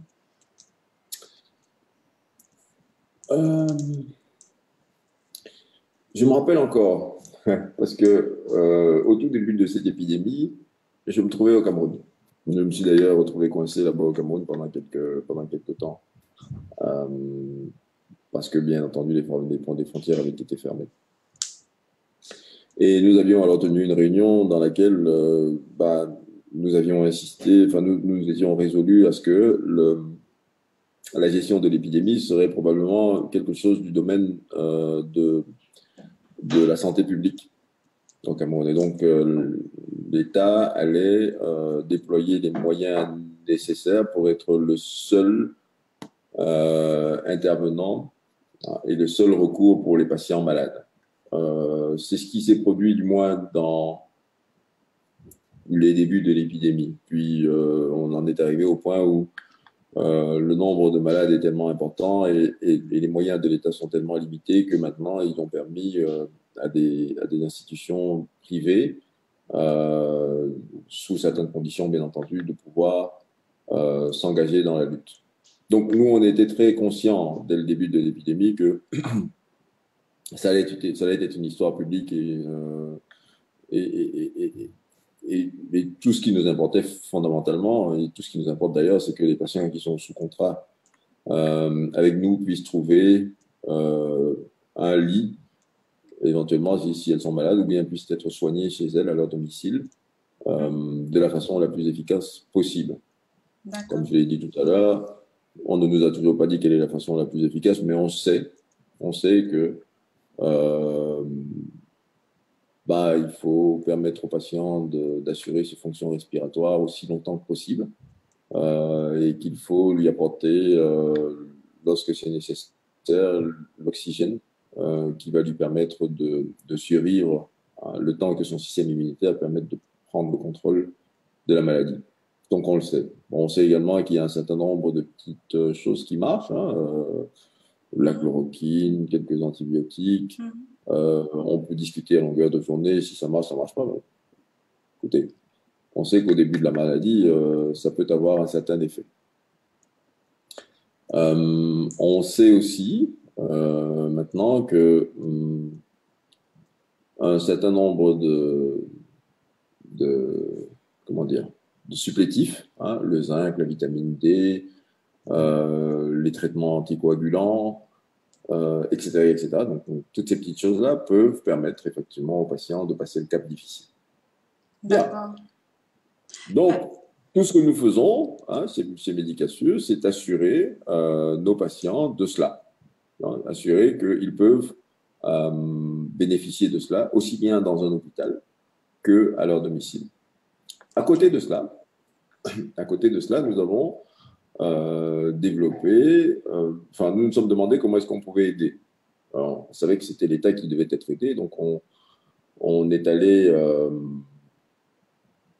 auprès des autorités et on leur a proposé un certain nombre de choses. Il y a notamment le My Corona Test que nos ingénieurs nous ont permis de mettre en production très rapidement au début de l'épidémie, qui était un score qui vous permettait de déterminer votre risque ou non d'avoir la maladie et, le cas échéant, de vous rendre auprès d'un des centres de dépistage agréés par le gouvernement et procéder au test.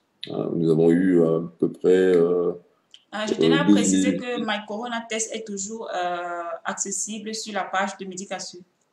Absolument, il est toujours accessible, mais il est probablement un petit peu moins visité qu'au début de l'épidémie. Je pense que nous avons eu au total un peu moins de 20 000 visites sur ce site. Ça veut dire que il y avait certainement un intérêt.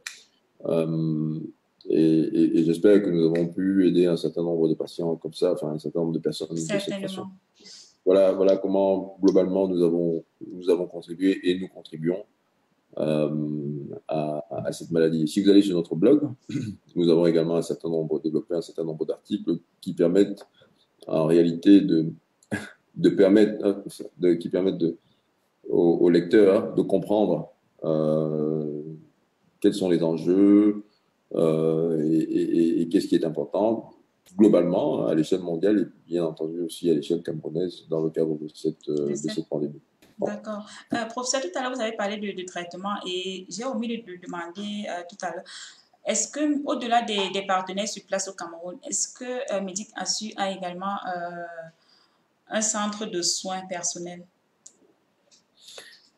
Non, vous ne verrez pas au Cameroun aujourd'hui de centre médical qui soit estampillé Médicassure. Nous avons des partenaires plus ou moins proches et puis nous avons surtout, on va dire, un réseau sœur ou frère, puisque c'est un réseau, qui sont les hôpitaux Kutenda, que l'on trouve à Yaoundé précisément en ce moment. qui sont en réalité des centres de soins primaires, hein, Mhm. euh, comme des centres de district, dans lesquels il n'y a pas de salle d'hospitalisation, mais on peut être accueilli, consulté, diagnostiqué, soigné. Nous n'avons actuellement pas de lit médication. Et ça fait partie des problèmes que nous rencontrons éventuels, et ça fait partie d'ailleurs des choses pour lesquelles, comme je vous disais tout à l'heure, nous réussissons à excéder nos partenaires. Hein, ça veut dire que nous les challengeons suffisamment pour qu'ils remettent en cause leur pratique. Ah, Et merci, hein. Il faut il continuer n'est à les pas, challenger ainsi. il n'est pas exclu, et même d'ailleurs probable, c'est écrit de façon tacite, hein, que progressivement, Médicasure viendra à ouvrir des lits dans les diverses villes du Cameroun. Ah, d'accord. C'était une autre question parce que tout à l'heure, au début de l'émission, je pense que vous avez dit que Médication était présente à Douala, Yaoundé et Bafoussam. Ça veut dire dans les autres villes du Cameroun, comment ça se passe? Il y a un transfert en urgence, ça se passe comment concrètement? Ah, je vous ai dit également que nous avions réalisé un transfert d'un patient depuis Eboloba Des jusqu'à Douala. Bolova, Donc, tout à fait, tout à fait. euh, donc, en fait, on a des patients, on peut s'occuper des patients dans tout le Cameroun, puisque notre réseau est aussi large que le pays. Nous nous appuyons sur un réseau qui est le réseau Medcamer, qui est la plus grande association de médecins camerounais au monde, euh, et qui a des membres, beaucoup de nombreux membres au Cameroun. D'accord. Et dans le cadre d'une conversation, d'une convention à venir entre Médicasure et Medcamer, nous pourrons permettre à un médecin de rencontrer un patient dans toutes les villes au Cameroun. Ceci étant dit, je vous ai dit également que la plupart de nos patients, l'écrasante majorité de nos patients, se trouvent pour le moment à Yaoundé, Douala et Bafoussam. Alors, probablement, est-ce parce que, je vous l'ai dit aussi, notre marketing n'est pas encore assez agressif, n'est pas encore suffisamment agressif, et que nous nous contentons pour le moment de régler les problèmes et d'être sûr que nous avons un produit solide afin de le proposer à tout le monde. Je vous ai Tout dit, à nous fait. tenons absolument à ce que nos patients soient satisfaits. Ça ne servirait pour nous à rien d'avoir et de développer comme ça des patients tous azimuts et de ne pas pouvoir les satisfaire. Tout à fait. L'objectif est de couvrir 100% du territoire national et très rapidement. Mais nous allons y arriver graduellement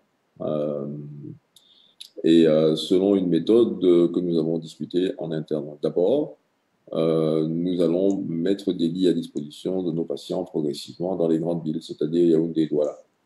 Et puis ensuite, nous allons étendre notre réseau à l'ensemble du Cameroun. D'abord avec des petits centres de soins, et puis ensuite avec des lits aussi. D'accord, je pense que les abonnés seront assez contents d'entendre cela parce que pour nous qui sommes ici à la diaspora, on a besoin d'un groupe comme Médicasure, particulièrement pour nos parents. Et nos parents en général ne sont plus dans les grandes villes pour certains et plutôt dans les villages. Donc ce serait vraiment super que l'équipe se trouve un peu partout sur le territoire. Professeur, je voulais encore vous dire vraiment merci d'avoir été avec nous. On ne va pas vous retenir encore longtemps. On est allé au-delà du temps qui était prévu pour cette émission, justement, parce qu'il y a tellement de questions, d'autres questions qu'on a à vous poser. Mais j'avais quand même une dernière question pour vous. Je voudrais que vous donniez justement un conseil, un message pour nos abonnés concernant l'importance de la prévention médicale, particulièrement chez nous en Afrique.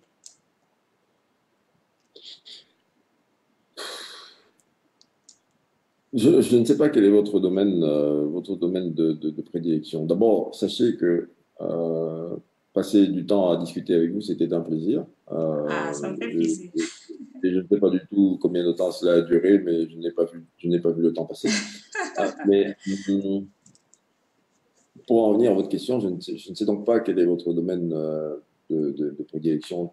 Prenons l'exemple d'une maison, hein, voilà, ou d'une voiture. On vous dit, si vous ne remplacez pas l'huile de moteur tous les 50 000 km, ben, un de ces jours, votre moteur va couler. Je prends un exemple stupide, hein, mais voilà.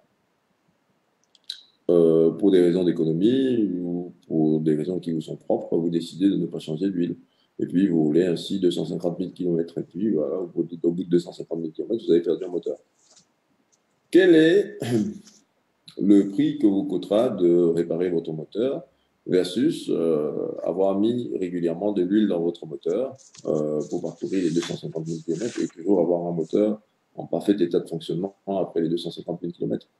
Ça, c'est la prévention. Et le corps humain est exactement le même. Hein. Régulièrement, il faut aller vérifier que tout fonctionne bien. Ça vous coûte quelque chose. Hein. Ce n'est pas rien ce que cela vous coûte. Mais, quid si vous attendez? Vous pourriez parfaitement mourir en bonne santé.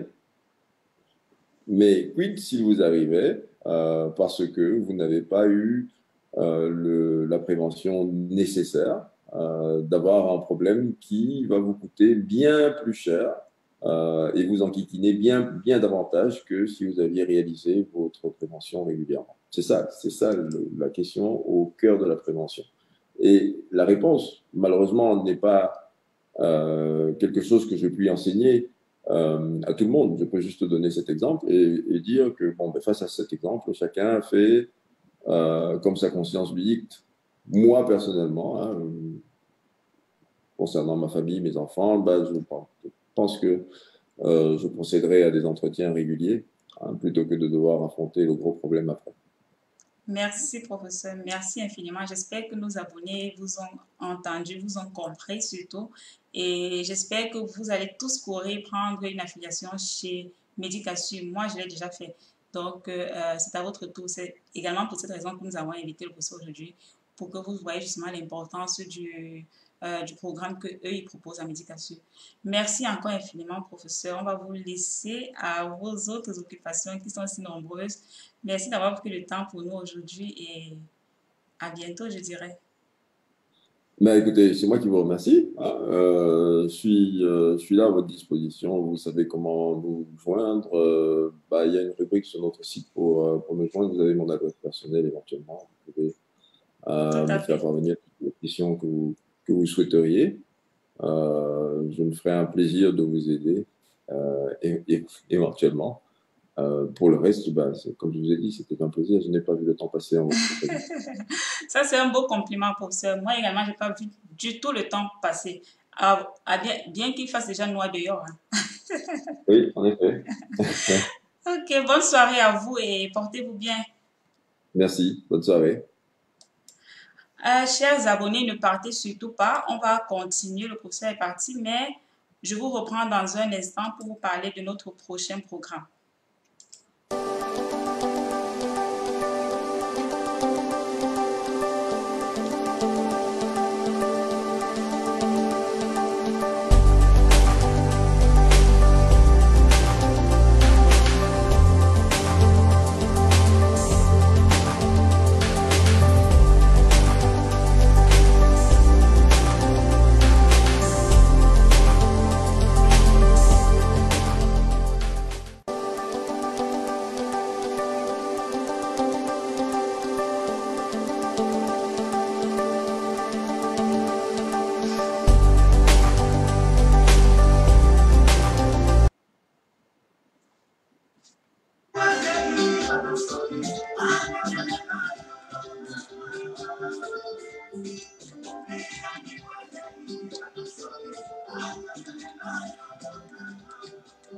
Voilà, chers abonnés, vous l'avez compris, le professeur l'a répété encore à la fin de l'émission. Vous l'entendez souvent dire, prévenir vaut mieux que guérir, n'est-ce pas? Comme moi, vous l'avez aussi peut-être souvent répété. Mais faisons-nous réellement le sens de ces mots que nous prononçons et leur portée, le sens derrière ces 5 mots. Est-ce qu'on réalise vraiment ce que cela représente? Prévenir vaut mieux que guérir. Qui remet à demain trouvera malheur en chemin. Là encore, un autre. Avons-nous réellement conscience justement des mots, de ces mots que nous prononçons, parfois en longueur de journée, à tort et à travers? Aujourd'hui, ici, vous êtes donné l'opportunité, chers abonnés, d'agir, d'être de véritables acteurs dans le suivi médical de vos proches. Aujourd'hui, vous êtes donné l'opportunité de prévenir. Il n'est pas besoin d'attendre le prochain malheur pour agir. Vous pouvez le faire aujourd'hui, vous pouvez le faire maintenant. Médication vous en offre l'opportunité, saisissez-la. Soyez présents pour vos proches, soyez des acteurs majeurs. Soyez partenaires dans le processus justement de leur traitement. Et faites-le maintenant. Faisons-le ensemble. Merci encore à vous d'avoir été avec nous ce soir. Merci de nous avoir suivis. Notre prochain rendez-vous, c'est dans 2 semaines, comme toujours. On va à la rencontre encore d'un médecin, cette fois de Dr Letty. Dr Letty, c'est une spécialiste en gynécologie. Mais attention, parce que ce n'est pas un rendez-vous au féminin.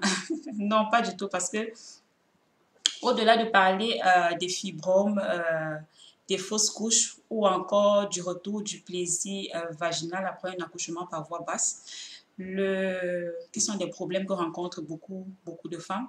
Le docteur Letty donnera également quelques conseils, quelques astuces aux étudiants qui souhaitent venir en Allemagne poursuivre leurs études, et également aux médecins déjà formés qui veulent peut-être faire une spécialisation ici en Allemagne ou alors simplement travailler en Allemagne.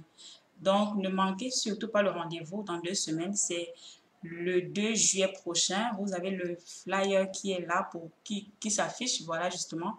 Le 2 juillet prochain, à la même adresse, la même heure, 19h30, heure de Berlin, et 18h30, justement, heure du Cameroun. On sera ravis de vous retrouver. On sera ravis d'être avec vous encore ce jeudi dans 2 semaines. Merci infiniment d'avoir été avec nous. Merci encore à la Choco Pralinée. Merci à Christy qui nous a rejoints. Merci à Cécile et mes fortunes également. Merci à tous. Merci Geneviève. Il y a quelqu'un qui a demandé si j'étais avec vous. C'est que à certains moments, le professeur abordait des thèmes tellement importants pour moi personnellement je pense que je me suis un peu trop concentrée et vous avez l'impression de ne pas être avec vous. Non, je suis toujours avec vous à 100%. Merci infiniment d'avoir été là. Merci à Clémence. Merci également à Angela qui a été des nôtres ce soir. Merci à tous. J'espère que Jojo Danga également a demandé à passer en direct. On prend uniquement les questions en direct. Jojo. Je n'oublie personne. Certainement, il y a Ange qui était également là. Merci Ange d'avoir été des nôtres. Merci Anneli. Merci, vous êtes tellement nombreux. Je ne peux pas lire tout le monde. Merci à Fallon, fan number 1, toujours au rendez-vous. Merci d'avoir été là. Merci et on se retrouve dans 2 semaines. D'ici là, portez-vous bien et prenez soin de vous.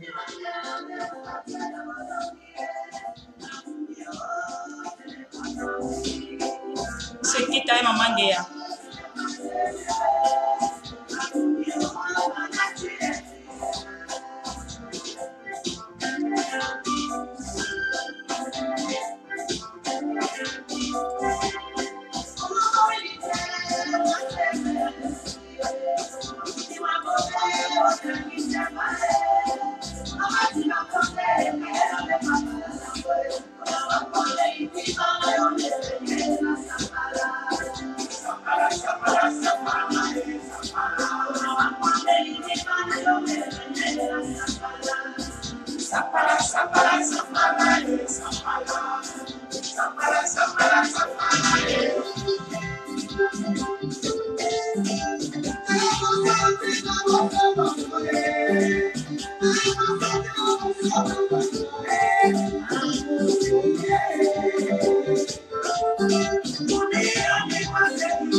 Bye bye, bonne soirée à vous.